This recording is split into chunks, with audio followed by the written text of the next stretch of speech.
Hello and welcome to Access Sportsnet Lakers, driven by your Southern California Honda dealers, Chris McGee, James Worthy, and Allie Clifton. We have Trudell and Brez out at Crypto.com Arena. The Lakers lose a tough one to the Clippers. A tough third quarter, found them down 17, but the Lakers absolutely storming back. The last minute of this game was crazy, with both teams hitting huge clutch shots, whether it was Malik Monk, Russell Westbrook, Marcus Morris, or Reggie Jackson.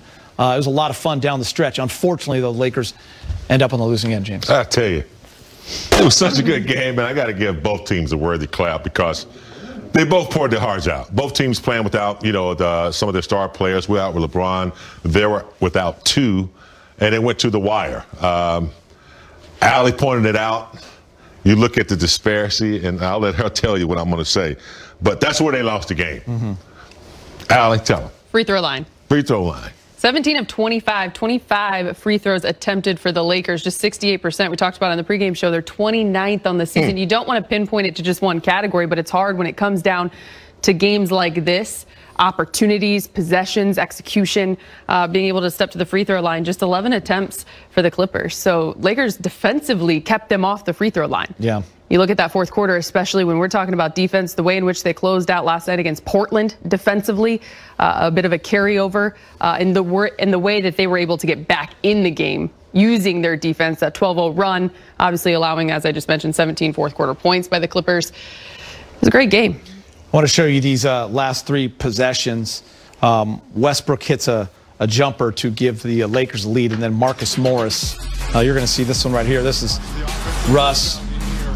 Lob to AD. These are actually the last two possessions. No, you're right. I think you might get the last three. I thought we were going to start with Morris's, but that's okay. There's Jackson right here. I mean, Monk was fingernails close to blocking that one right there. And then here's the final AD look. It's a tough shot. It's a tough shot, but look, you're without timeouts. Yeah. And you've got a darn near almost 7-footer bringing the ball up. Who has been on fire lately. I mean, for AD tonight, 30 and 17, just in a good rhythm. Offensively, you live and die with a guy like that taking the last second shot. Yeah, and I mean, we showed three plays right there, and before that, you had Monk hitting a 25-footer, and then Morris with two guys on his face hitting one in the corner. I mean, it really was. It's the last minute of the game was pretty crazy. It was a really good game. Both teams fighting hard. The war of the freeway, if you want to call it, and LA, and performers.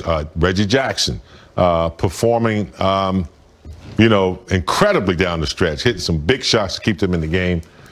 I just thought it was a well-played game. AD, amazing. He's not shooting the three well, but you look at his numbers and what he was able to do. It was a good game. That's all I can say about tonight's game. Got to give the Clippers a lot of credit, the way they've been able to play. Obviously, they haven't had Kawhi all year long, but more Paul George, who was having a fantastic year for them. I think I saw he's missed 27 games.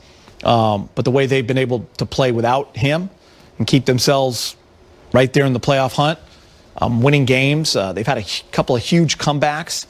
Tonight was about Reggie Jackson, Morris, and Ibaka. I mean, those guys combining, Marcus Morris with 29, Ibaka 20, and Reggie Jackson 25. And down the stretch, Reggie able to get into that lane and then convert and finish. Yeah, that was the key. I mean, his ability to get into the paint and hit tough shots over outreached arms, and a couple times they were able to get offensive rebound after a missed shot, and that kind of put the Lakers back a little bit. But, he hadn't been shooting the ball that great percentage-wise, but tonight he led them all the way through. Look, I think it's up to us, right? We talk before games like this, when you're looking at the team ahead of you in the standings, though the Lakers have so much that they need to get together and work on inside their own locker room, that you really only worry about the Clippers because they're your next opponent. But for us, from the outside looking in, when you look at games like this and you see how it kind of unfolded, you look across the way to the Clippers, and as you mentioned, you tip your cap, because that's a team that, despite being without their superstars, they've had multiple opportunities in games. They've been without Kawhi all season, as we've talked about, Paul George since Christmas Day, to kind of not only get things right within the roster they have this season, but a lot of this roster has been together. So there's a lot of familiarity. So when you look at this one from start to finish, the ball still moves. The defense is still intact. And you look across the way to the Lakers, who, by the way, I don't care what you say, we talk about it all the time without Carmelo Anthony. That was a tough blow there in the second quarter. A guy who has produced for this team, already down your one superstar, as they're trying to find consistency and camaraderie and chemistry.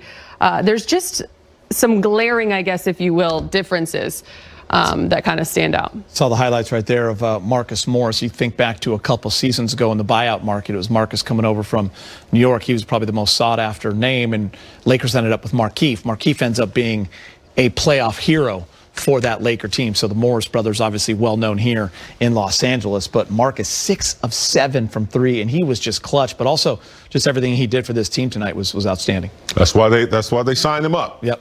He's a solid player, a little bit more athletic than his brother. Can shoot the 3, and you know, he defends well too. He's tough, but he's a smart player. He doesn't try to do too much. You see right there, very patient on the pump fake, and then step back to make sure he got the 3. He's just a solid guy to have on your team. Experience, and he can score, Geeter. He can shoot, he can score. It's oftentimes what we're seeing out of Malik Monk, a guy who loves the light, who loves the big shot, who bring you versatility. I mean, when Marcus had that opportunity in the corner, he was patient with it. Trevor Ariza got past him, and he still was able to dial in and connect.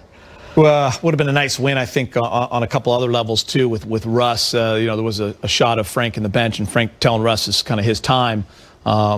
He really had it going there in the fourth quarter. Hit a big 3, hit a shot in the corner. He kind of started that run, that 12-2 run down the stretch with that deep 3, and then he had the corner ball that he hit for a 2. He ended up with 17, 11 of those big game James coming in that fourth quarter. He was only 2 of 9 going into the fourth. So with Russ having a big game and AD having a big game, would have been nice to be able to finish.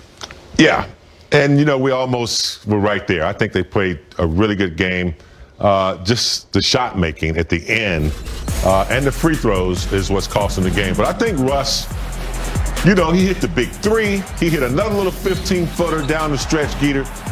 He may miss some shots, but what I like about him is he takes the next one with the same amount of confidence that he's going to knock it down. So, yeah, Russ, you know, down the stretch in the fourth quarter, did a good job of keeping the Lakers in there. Yeah, 11 They should take a look at the hot in the fourth. Yeah, 11 points in the fourth for us. Look, it's hard to see the positive sometimes in the midst of obviously a loss and not the results you want, but big game, you nailed it. He's still going to step up, take the shots, and put yourself in a position, put his teammates in a position to have an opportunity to win the game, and Russ was big there down the stretch. You know, we pride ourselves on shooting it straight, though. This show was going to look a lot different midway through that third quarter when they were down 17 points. I mean, James, it was just, you know, effort is there for sure that first half, but in that third quarter, you just saw them getting beat. And it wasn't so much the effort, it's just a lack of offense, right? They just didn't seem to have any continuity, nobody that can step up scoring, and obviously it flipped and turned, which was great.